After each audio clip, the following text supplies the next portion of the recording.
Welcome to the Sonya Dungee podcast, where conversation is always the essence of the soul. I am your host, Sonya Dungee, and of course, yes, we're still bringing the heat to the IG, the Facebook, and the YouTube streets. If you are receiving value tonight, please put in the comments value. If you received an aha moment or breakthrough, I would love to know that as well. And please let us know the geographical area in which you are tuning in from so we can shout you out as well. So, with that being said, we're going to jump right into tonight's episode number 234, Beautifully Broken, the power to move forward in 5 steps. And before we begin, we just came from a fantastic Boss Masterclass tonight that was held at 6:30 Eastern Standard Time, but not to worry because the next Boss Masterclass will be held the first Wednesday in May, and I will keep you updated as to that and give you the registration link as soon as it drops. So with that being said, let's just dive right in. So being broken doesn't mean you're finished. It doesn't mean you've lost value. It doesn't mean your life is over. Sometimes being broken is where the truth finally gets your attention, where the mask falls off, where the distractions fade, where you're forced to see what's real. And then the question becomes, what are you going to do from here? Because we've all had moments where life didn't go as we planned, where something broke, whether it was our heart, our expectations, our sense of direction. And if we're honest, some of us didn't just experience brokenness, we became stuck in it. But here's what I need you to understand tonight. Broken is not your identity. It's a moment. It's a season. It's a signal. And you can move forward from it. So I myself know all too well what it feels like, where grief disappoints and silence takes up space. But I also know this. You can be broken, but you can still find your way forward. So I want to share with you my story, how I came to sit in front of all of you tonight. You see, my journey to become this transformation coach that I am today, it began in the midst of the pandemic on a Saturday at the VA hospital in Northport, New York, January 23rd of 21 to be exact.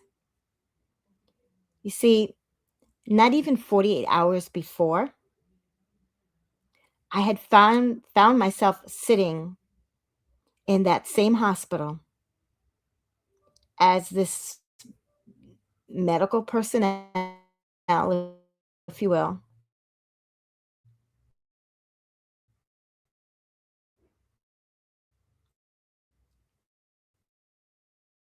sat myself, my dad down, tiny enclosed room, and told my dad and me he had 6 months to live. It took every ounce of my being to stay emotionless so that my dad didn't see the shock and the hurt on my face because I didn't want to upset him. So I sprang into action immediately. I got on the phone with my siblings first. I let them know what was going on. And my thought process was I was going to bring my dad back to my home. I was going to move the furniture out of my room, put it in storage wherever. I didn't even care. Order a hospital bed and a recliner for him. And he was going to get the best 6 months of his life and be as comfortable as possible that I could possibly make him be. But you see, life had a different plan.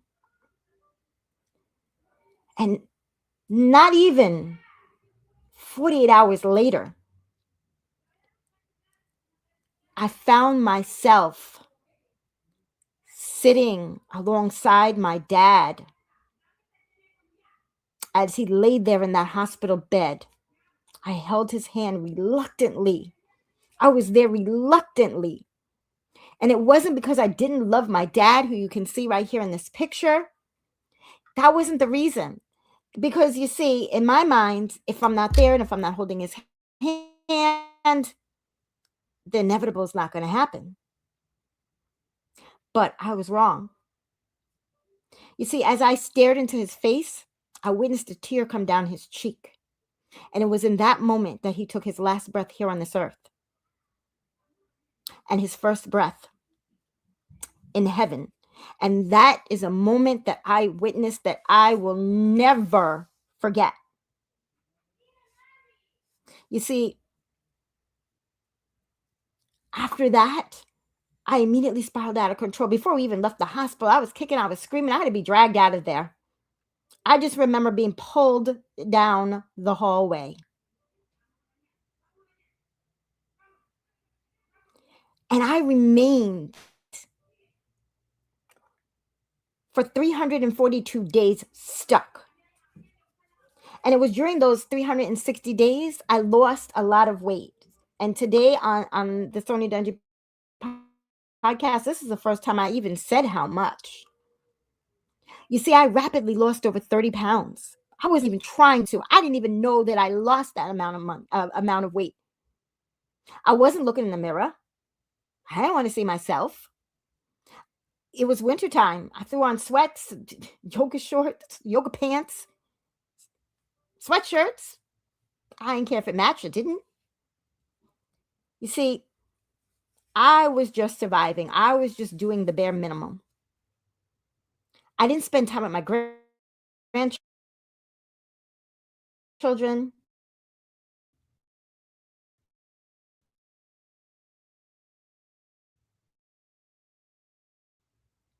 My just cycle of, and I only left my room to go into my shishi room across the way, which is a spare bedroom. And you see, the only time I left the isolation, the compounds of my home is when I went to the cemetery. Because you see, that's where my bodies are. They're entombed behind the columbarium wall. And me standing there gave me that sense of closeness to my dad that I had been yearning for. But you see, eventually, enough became enough. And I realized that I needed to pull myself together, that I couldn't continue down that path, that it wasn't conducive to my well-being. I wasn't living, as I said, I was just existing. I wasn't spending time with family. I wasn't spending time with my friends. I was completely closed off from the outside world. But you see, deep down inside, to my very core, I knew something. I knew my life had purpose. You see, I had beaten death, and I knew God had a purpose for me. I didn't go be with the Lord. I didn't go to be with the Lord. My dad did. My mama did. My grandmother did. But see, it was the moment I made a decision. I decided that I needed to shift my mindset I needed to invest in myself because the willpower alone for those 342 days, that wasn't cutting it. It didn't do anything. I wasn't getting anywhere. And in that, I found a mentor, a coach, if you will. And that came with a loving, supporting, the iconic community. And they supported me through my transformation, through the good, the bad, the indifferent, the ugly. They were there when they didn't even know that they were there for me. And it was comforting to know that they were there. And I began taking classes and I put in the work. I began becoming coachable and teachable with intentional focus. And I was just determined to rebuild myself again. And now, 4 years plus later, I sit in front of all of you as a transformational coach and a podcast host. And I get to help other women who feel broken, stuck, or lost find their way forward again so they can fully walk in their God given purpose. Because I know firsthand how it feels to be stuck, and I know what it takes to be able to rise above.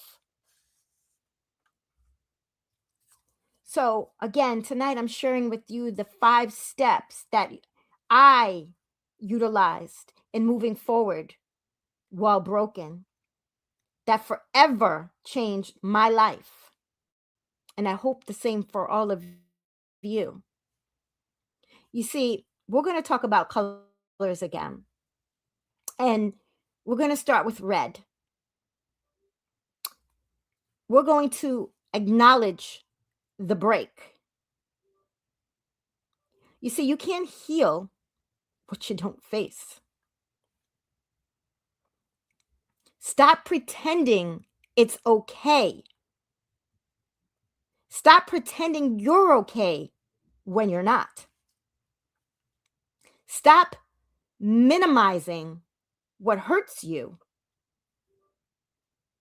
I did that.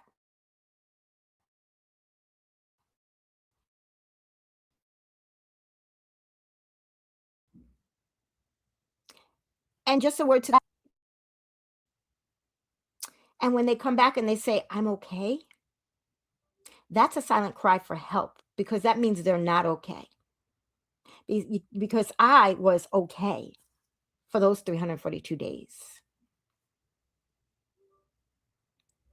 And my willpower was gonna get me come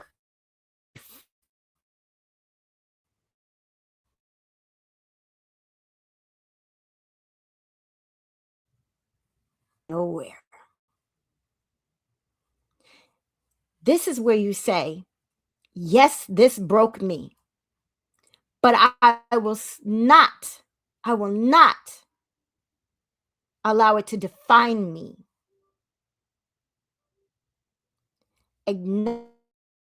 Acknowledgement is not weakness. Acknowledgement is the beginning. And then step 2 in yellow, it's that shift. That's your shift, your perspective on the pain. Everything broken is not wasted. As I shared with you so many times, that crayon, that broken crayon, that still colors. And it colors beautifully. It's just broken. You see, some things break too. But see, they break to reveal truth.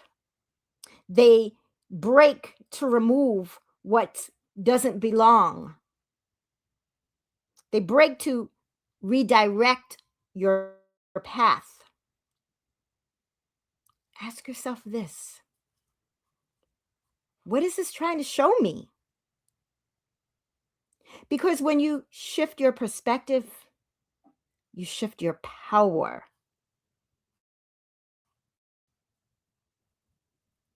And then step 3 in the green, Choose to grow through it. Growth, that's a decision. And it's not when it feels good, but when it's necessary. This is where you start doing things differently. This is where you break unhealthy cycles.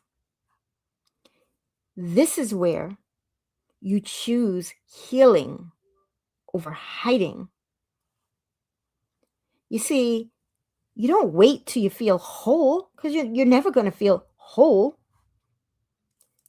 But this is where you grow anyway. You grow anyway. Just like I give that example all the time when you're walking down the streets and there's cracks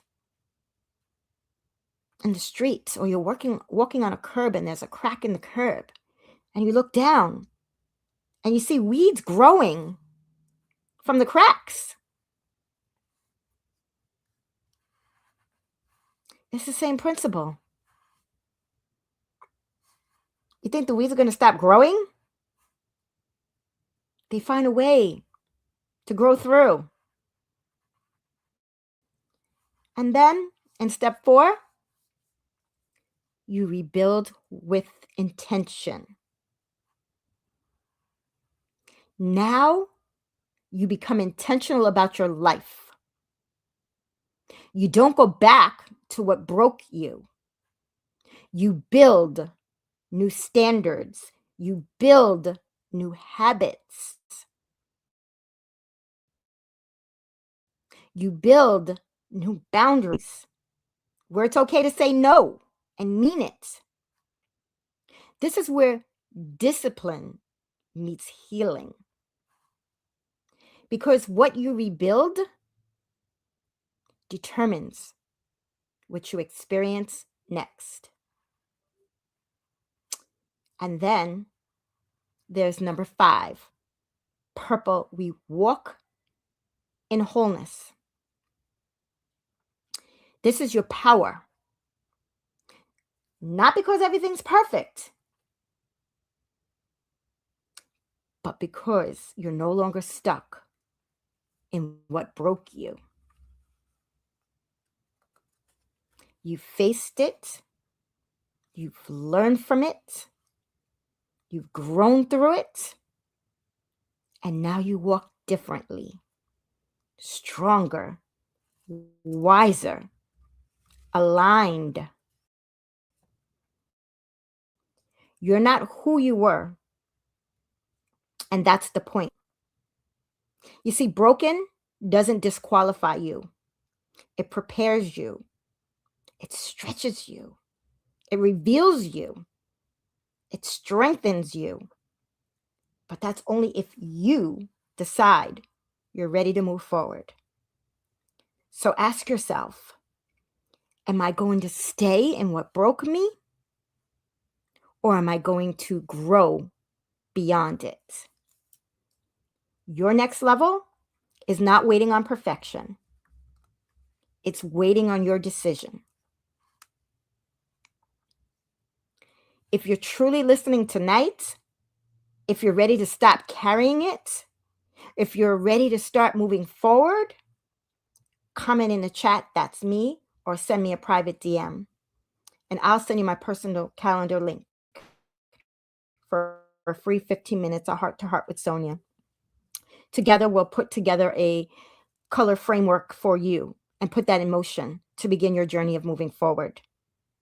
This is the year, that we're going to nix, we're going to fix,